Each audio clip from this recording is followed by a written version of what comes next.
ओम श्री रामचंद्राय नमः। प्रिय भक्तों, आज की कथा में आप जानेंगे कि मेघनाथ की मृत्यु के बाद उसकी पत्नी सुलोचना का क्या हुआ। भक्तों, सुलोचना वासुकी नाग की पुत्री और लंका के राजा रावण के पुत्र मेघनाथ की पत्नी थी। लक्ष्मण के साथ हुए एक भयंकर युद्ध में मेघनाथ का वध हुआ। उसके कटे हुए शीश को भगवान श्री राम के शिविर में लाया गया था। अपने पति की मृत्यु का समाचार पाकर सुलोचना ने अपने ससुर रावण से राम के पास जाकर पति का शीश लाने की प्रार्थना की, किंतु रावण इसके लिए तैयार नहीं हुआ।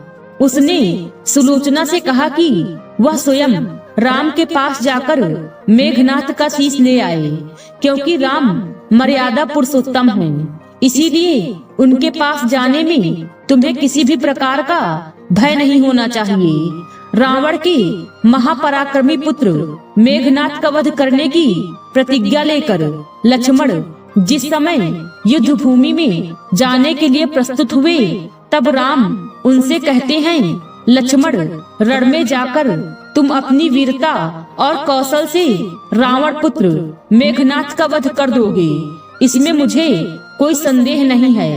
परंतु एक बात का विशेष ध्यान रखना कि मेघनाथ का मस्तक भूमि पर कदापि नहीं गिरना चाहिए, क्योंकि मेघनाथ एक नारी व्रत का पालक है और उसकी पत्नी परम पतिव्रता है।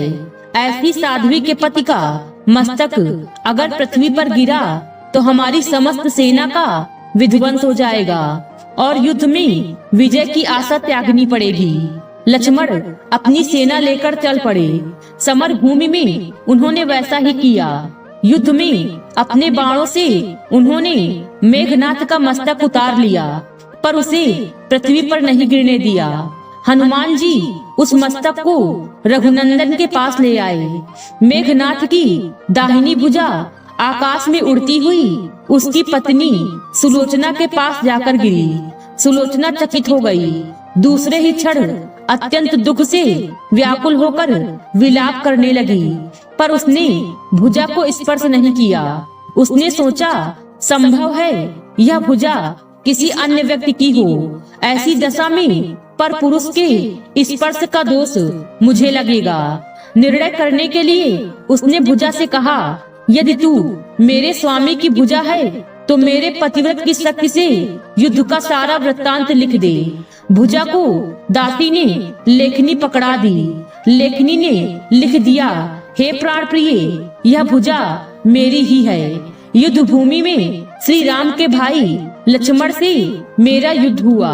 लक्ष्मण ने कई वर्षों से पत्नी, अन्न और निद्रा छोड़ रखी है। वे तेजस्वी तथा समस्त दैवी गुणों से संपन्न हैं। संग्राम में उनके सामने मेरी एक नहीं चली। अंत में उन्हीं के बाणों से विद्ध होने से मेरे प्राणों का अंत हो गया।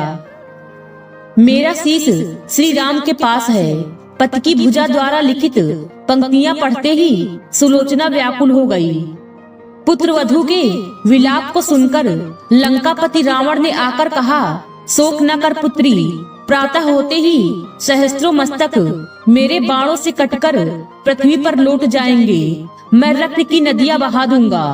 करुण चित्कार करती हुई सुलोचना बोली, पर इससे मेरा क्या लाभ होगा? सहस्त्र क्या, करोड़ों शीश भी मेरे स्वामी के शीश के अभाव की पूर्ति नहीं कर सकेंगे। सुलोचना ने निश्चय किया कि उसे अब सती हो जाना चाहिए, किंतु पति का शव तो राम के दल में पड़ा हुआ था, फिर वह कैसे सती होती? जब अपने ससुर रावण से उसने अपना अभिप्राय कहकर अपने पति का शव मंगवाने के लिए कहा, तब रावण ने उत्तर दिया, देवी, तुम स्वयं ही राम दल में जाकर अपने पति का शव प्राप्त करो। जिस दल में बाल ब्रह्मचारी हनुमान, परम जितेंद्रिय लक्ष्मण तथा एक पत्नी व्रत भगवान श्री राम विद्यमान है, उस दल में तुम्हें जाने से डरना नहीं चाहिए। मुझे विश्वास है कि इन पूज्य महापुरुषों के द्वारा तुम निराश नहीं लौटाई जाओगी।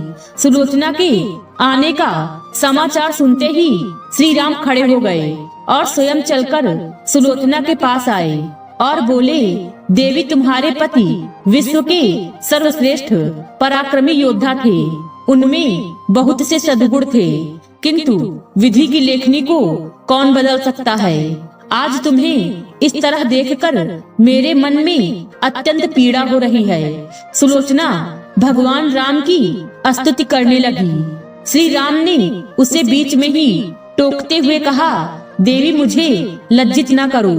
पतिव्रता की महिमा अपार है, उसकी शक्ति की कोई तुलना नहीं है। मैं जानता हूँ कि तुम परम सती हो, तुम्हारे सतीत्व से तो विश्व भी थर्राता है। बताओ कि मैं तुम्हारी किस प्रकार सहायता कर सकता हूँ। सुलोचना ने अश्रुपूरित नयनों से प्रभु की ओर देखा और बोली, हे राघवेंद्र, मैं सती होने के लिए अपने पति का मस्तक लेने के लिए यहाँ पर आई हूँ। श्री राम ने शीघ्र ही सहसम्मान मेघनाथ का शीश मंगवाया और सुलोचना को दे दिया। पति का छिन्न शीश देखते ही सुलोचना का हृदय अत्यधिक द्रवित हो गया। उसकी आंखों से बड़े बड़े अश्रुओं की धारा बहने लगी। रोते रोते उसने पास खड़े लक्ष्मण की ओर देखा और कहा, हे सुमित्रा नंदन, तुम भूलकर भी गर्व मत करना कि इनका वध आपने किया है। मेरे स्वामी को धराशायी करने की शक्ति विश्व में किसी के पास नहीं थी। यह तो दो पतिव्रता नारियों का भाग्य था।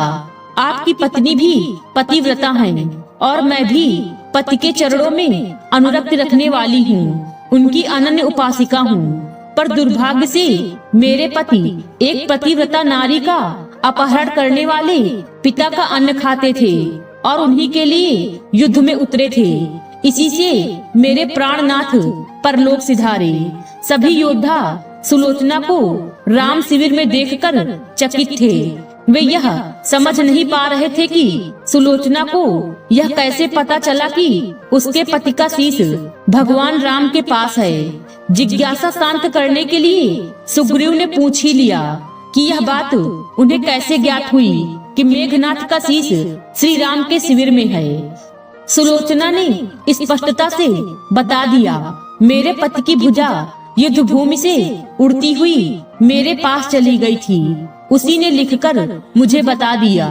व्यंग भरे शब्दों में सुग्रीव बोल उठे, निर्जीव भुजा यदि लिख सकती है, फिर तो यह कटा हुआ सिर भी हंस सकता है। श्री राम ने कहा, व्यर्थ बातें मत करो मित्र, पतिव्रता के महात्म्य को तुम नहीं जानते। श्री राम की मुखकृति देखकर सुलोचना उनके भावों को समझ गई। उसने कहा, यदि मैं मन वचन और कर्म से पति को देवता मानती हूँ, तो मेरे पति का यह निर्जीव मस्तक हंस उठे। सुलोचना की बात पूरी भी नहीं हुई थी कि कटा हुआ मस्तक जोरों से हंसने लगा। यह देखकर सभी दंग रह गए। सभी ने पतिव्रता सुलोचना को प्रणाम किया। सभी पतिव्रता की महिमा से परिचित हो गए थे। चलते समय सुलोचना ने श्री राम से प्रार्थना की, भगवान, आज मेरे पति की अंत्येष्टि क्रिया है और मैं उनकी सहचरी उनसे मिलने जा रही हूँ, अतः आज युद्ध बंद रहे। श्री राम ने सुलोचना की प्रार्थना स्वीकार कर ली। सुलोचना पति का सिर लेकर वापस लंका आ गई। लंका में समुद्र के तट पर एक चंदन की चिता तैयार की गई। पति का शीश गोद में लेकर सुलोचना चिता पर बैठी और धधकती हुई अग्नि में कुछ ही क्षणों में सती हो गई। भक्तों, आपको यह कथा कैसी लगी कमेंट करके जरूर बताएं। आज की वीडियो में बस इतना ही। भगवान श्री राम की कृपा आप सब पर सदैव बनी रहे।